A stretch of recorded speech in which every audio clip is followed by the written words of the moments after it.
Nah, kemudian, ini sesuatu yang nampaknya kok aneh ya, saya kan mau merencanakan pembelajaran, kenapa harus berpikir juga tentang asesmen? Padahal maunya membuat RPP kan, gitu, rencana pelaksanaan pembelajaran. Kenapa harus mikir tentang asesmen? Bapak dan Ibu yang saya hormati, asesmen itu sesungguhnya disusun setelah kita merumuskan capaian pembelajaran. Persis setelah kita merumuskan tujuan pembelajaran. Jadi tidak ada ceritanya guru baru berpikir akan membuat tes, soal-soal tes, justru ketika mau ujian akhir atau ujian tengah semester atau ulangan. Enggak, itu sudah di awal dibuat. Dengan kita mengetahui tujuan pembelajaran dan mengetahui asesmennya, asesmen itu kan gampangnya gini, tujuan pembelajarannya apa, lalu guru bertanya pada dirinya sendiri, kalau tujuan pembelajaran seperti ini, bagaimana saya mengukur ketercapaiannya? Bagaimana saya bisa mengukur bahwa tujuan pembelajaran ini sudah tercapai? Caranya dengan apa? Dengan menyusun tes. Ya, kita sebut assessment. Kita sebut assessment. Oke. Dalam konteks, ini kan rencana pembelajaran ya. Kita tunjukkan di dalam buku panduan tadi, jadi kan saya mengatakan bahwa apa bedanya rencana pelaksanaan pembelajaran dengan modul ajar.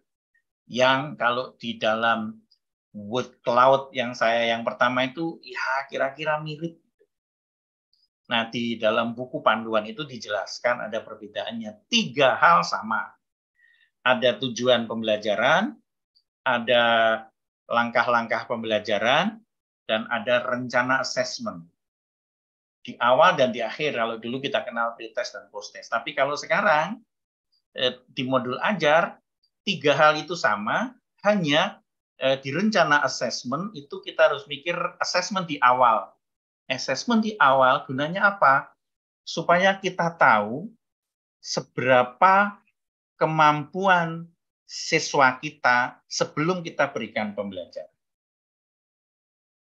Dulu kita berasumsi yang namanya kelas 3, misalnya ya, kelas 3 SMP, sekarang berarti kelas 9 gitu ya.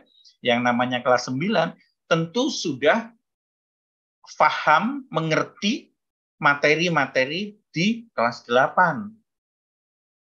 Tapi nggak ada salahnya kita melakukan assessment awal. Yakni yakin nggak kalau ini sudah bisa. Jadi contoh tadi, ketika kita mengajarkan perkalian ini pada level SD ya, kita kan harus pastikan siswa kita paham penjumlahan. Maka kita bisa memberi kuis. Anak-anak 7 ditambah 9 ada berapa? 7 ditambah 7 ditambah 7 ada berapa? Nah, kita tanyakan seperti itu tuh menjajaki sebenarnya. Ini di awal. Karena materinya perkalian, di awal kita lakukan assessment kemampuan mereka di penjumlahan. Nah, kalau kemudian tujuan akhirnya nanti adalah siswa mampu melakukan operasi perkalian bilangan lebih dari kurang dari 500 misalnya. Maka ya tesnya harus seperti itu tadi, diberikan perkalian yang jumlahnya yang hasil akhirnya kurang dari 500 atau tergantung seperti apa tujuan akhir, tujuan pembelajarannya di sesi itu. Lalu di modul ajar itu juga ada penjelasan, identifikasi, deskripsi, keterangan media pembelajaran apa yang kita akan gunakan di situ. Jadi seperti skenario pembuatan sinetron misalnya, kita ada menyediakan wardrobe-nya. Bajunya apa ya? Karena jangan sampai baju juga dipilih juga nggak sembarangan kan. Kalau settingnya zaman Mojopahit, masa mau pakai celana pensil, celana yang bawahnya kecil itu.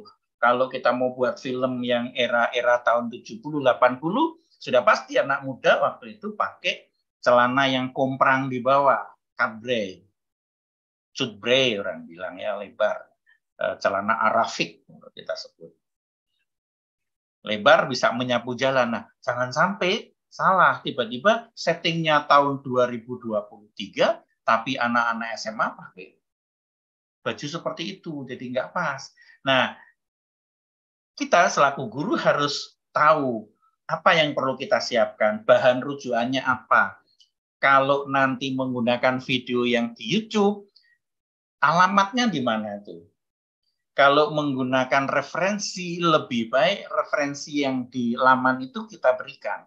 Karena kalau di laman itu kita sudah lihat isinya dan sesuai, baru kita share kepada siswa. Jangan dibiarkan mencari sendiri dengan kata kunci sendiri. Karena nanti yang terjadi, dia bisa mendapatkan informasi-informasi yang sesat dan menyesatkan. Mengapa? Karena internet itu adalah keranjang yang isinya ada sampah, ada mutiara. Selaku guru kita carikan mutiaranya. Jangan sampai anak terlalu menghabiskan waktu hanya untuk mendapatkan sampah. Meskipun nanti kalau sudah sampai saatnya, kita bisa ajarkan mereka cara mencari berlian di dalam laman internet. Cara mencari permata di laman internet.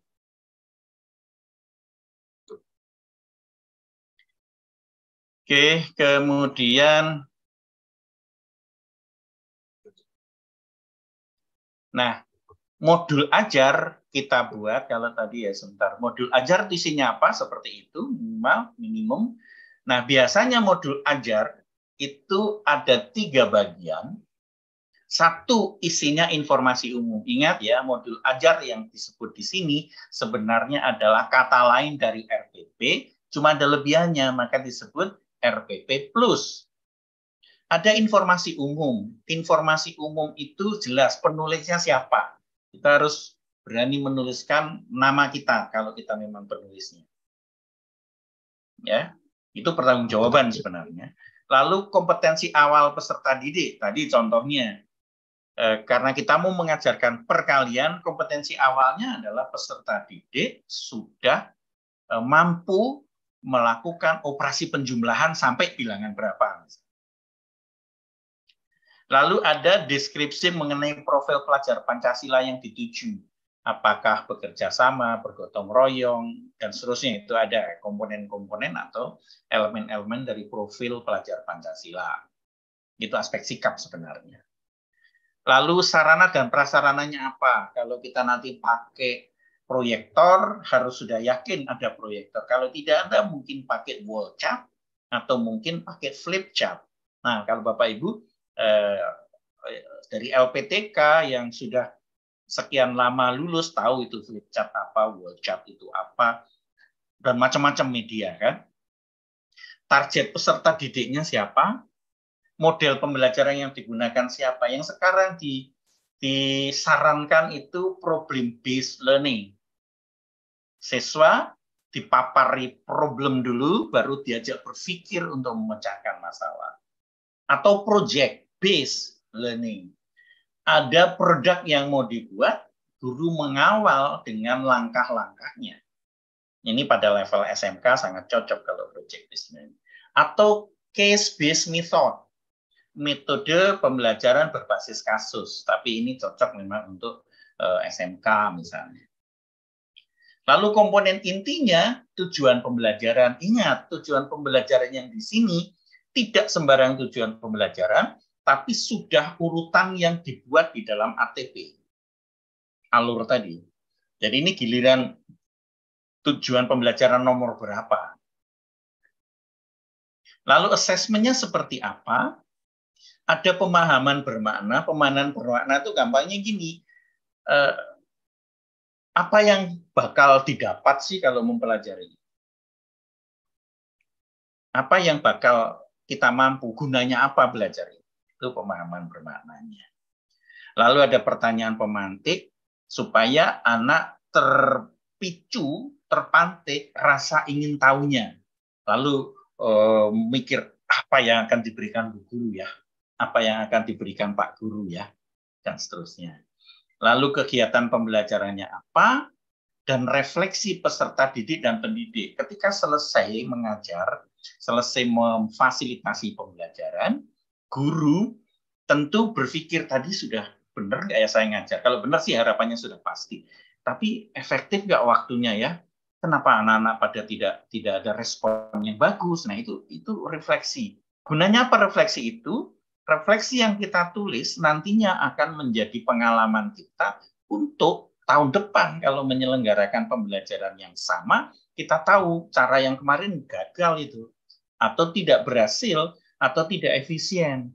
Nah, pertanyaan reflektif itu nanti sangat berguna kalau Bapak Ibu akan membuat yang namanya action research, penelitian tindakan kelas.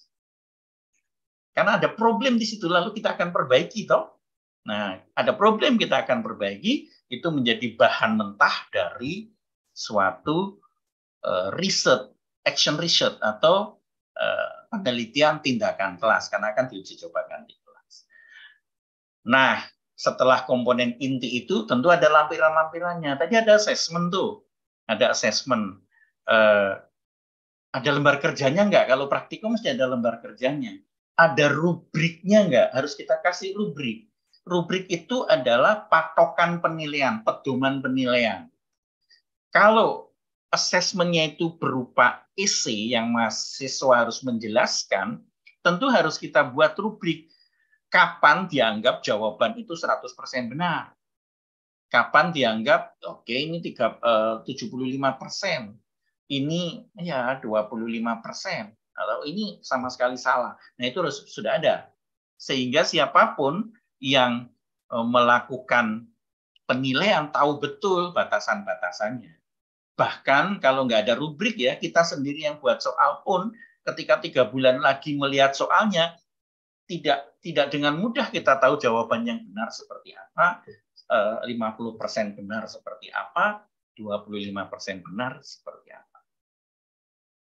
Nah, ini ada contoh-contohnya. Tadi saya katakan pemerintah melalui berbagai sarana memfasilitasi Bapak dan Ibu untuk ya mendapatkan contohnya.